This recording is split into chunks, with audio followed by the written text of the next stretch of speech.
Salut à tous, je suis ravi de vous retrouver aujourd'hui pour une nouvelle vidéo. Je vais à nouveau aujourd'hui vous parler du coronavirus. J'ai d'autres choses à vous dire. C'était pas au programme, j'avais pas vraiment envie de vous parler du coronavirus parce que je pense qu'il faut un petit peu l'oublier.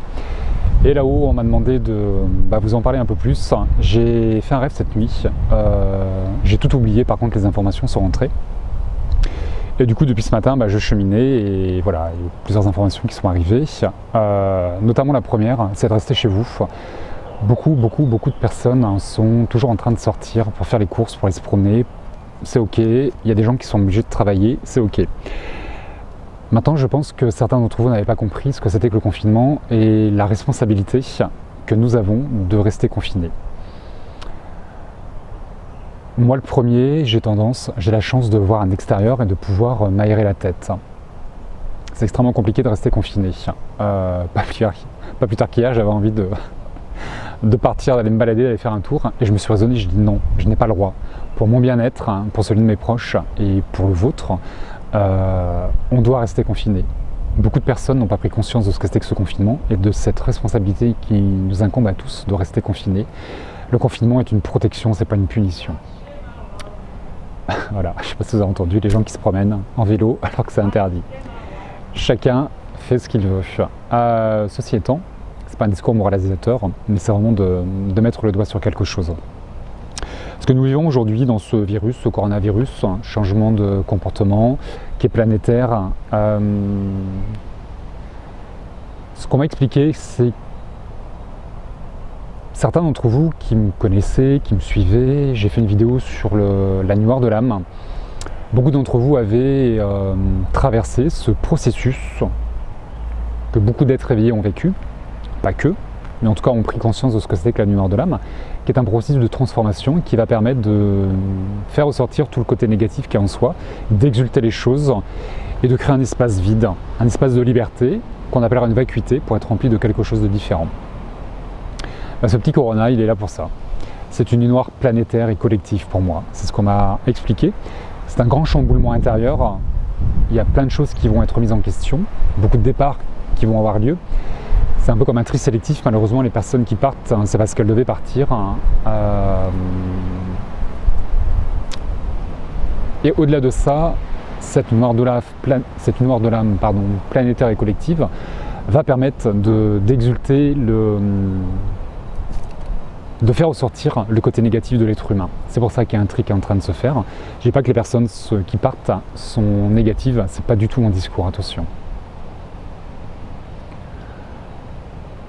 Ça va chambouler beaucoup de choses, ça va créer un vide, ça va permettre de faire un tri et de faire émerger autre chose. Dans ce que nous vivons aujourd'hui, dans cette peur qui est collective, le virus touche tout le monde, c'est planétaire.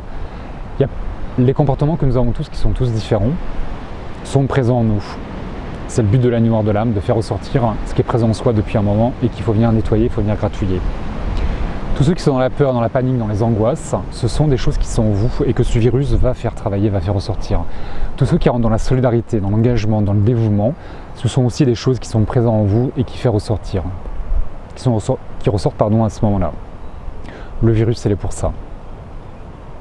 Cette nuit noire de l'âme va créer un vide en vous, en nous, une solidarité ou un fossé. Ça dépendra des pays, ça dépendra des États, ça dépendra des nations, ça dépendra des comportements, des hommes et des femmes que nous sommes. C'est pas qu'un but négatif, c'est aussi de faire changer les comportements, de vider quelque chose pour qu'ensuite on nous remplisse d'autres choses. C'est une vacuité planétaire, c'est évident.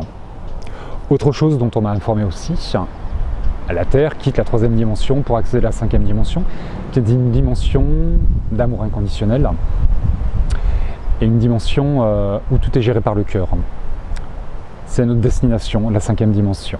Avant d'accéder à la 5e dimension, nous passerons par une dimension transitoire qui s'appelle la 4e dimension.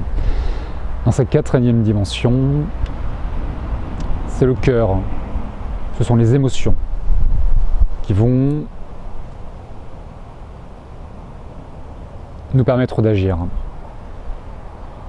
Aujourd'hui, dans ce confinement, quelles sont les émotions qui vous permettent d'agir et de réagir? Cette 4e dimension d'ailleurs, il n'y a plus d'espace-temps. L'espace-temps est à relativiser. Aujourd'hui dans le confinement, tout est ralenti, tout est figé. Tout s'accélère pour d'autres. Le temps est bousculé, le temps est ralenti ou accéléré. Il faut relativiser, se détacher du temps. Surconsommation, on est pressé, la peur du manque, tout est lié au temps, d'une manière plus ou moins concrète ou plus ou moins proche. Ce virus, ce corona, est en train de nous propulser dans la 4e dimension, où l'espace-temps n'existe plus, et nous sommes, où nous agissons par le cœur, nous réagissons avec nos émotions. La 5e dimension est une dimension mentale, où nous allons tout créer par la pensée. Nous serons tous médiums et guérisseurs. Qu'est-ce qui se passerait aujourd'hui si nous étions en 5e dimension? Qu'est-ce que l'homme est en train d'apprendre? À gérer ses émotions pour ensuite gérer son mental. Toutes les émotions de peur,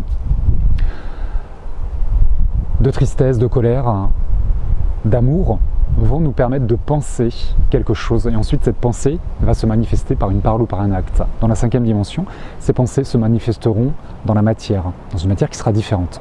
Tout ce que nous allons penser sera instantanément créé. Aujourd'hui, sur Terre, qu'est-ce qui se passerait si nous étions en 5e dimension? Ce serait désastreux. Et aujourd'hui, ce désastre est en train de nous permettre de penser différemment, de contenir nos peurs, nos émotions et d'apprendre à les gérer pour ne pas créer n'importe quoi. On ne va pas accéder à la 5e dimension en un claquement de doigts. Je ne sais pas si nous le verrons, je ne pense pas. Par contre, on nous ouvre les portes de la 4e dimension où tout est différent. 4e dimension, l'espace-temps est relativisé, il est complètement différent. Il n'est plus linéaire, il n'y a plus nos lignes de temps, tout est circulaire, nous ascensionnons, nous montons. On se détache de la matière, nous spiritualisons la matière et nous matérialisons la spiritualité. Nous gérons tout par les émotions. Et la 5e dimension, nous sommes dans une dimension aérée, fluide, où tout est géré par le mental. Mais un mental pacifié, pas un ego. L'âme. L'ego devient le réceptacle de l'âme et tout est ordonné différemment. Nous sommes dans une initiation planétaire, dans une nuit noire de l'âme planétaire. Les portes de la 4e dimension sont en train de s'ouvrir. Qui y accédera? Qui y entrera? C'est pas une question d'être une bonne personne, une mauvaise personne. C'est une question de gérer ses émotions, les peurs et autres. Voilà la réflexion que j'ai eue aujourd'hui par rapport à ce rêve, par rapport aux informations qu'on me donne aujourd'hui. On me demande de parler de tout ça, j'ai horreur de faire ça. Mais voilà, on me demande de le faire. Je ne vais pas me mettre contre la vie de mes guides. Les médiums sont des canaux. Nous sommes là pour diffuser les informations. Voilà, beaucoup de personnes le font habituellement. Je pensais que j'avais pas besoin d'en parler plus, mais bon. Voilà. Leurs désirs sont des ordres pour moi, même si ce ne sont pas des ordres. Voilà, je vous donne ce discours est le mien, ma compréhension, avec ma guidance. Vous en faites ce que vous voulez, ça vous parle, c'est génial, ça ne vous parle pas, passe à un autre, je m'en fiche un peu. Voilà, pour tous ceux qui me suivaient, je vous donne rendez-vous mercredi soir à 20h30 avec Nicole Battista. J'ai résolu mes problèmes techniques, nous serons bien tous les deux sur ma chaîne pour vous parler de l'au-delà, de la vie après la mort, de la médiumnité, des animaux, des êtres vivants, de nos défunts. Avec Nicole Battista, mercredi soir sur ma chaîne à 20h30. Voilà, je vous embrasse bien fort, je vous dis à très bientôt pour une prochaine vidéo ou un prochain direct. Et d'ici là, prenez soin de vous, prenez soin des autres et bon confinement.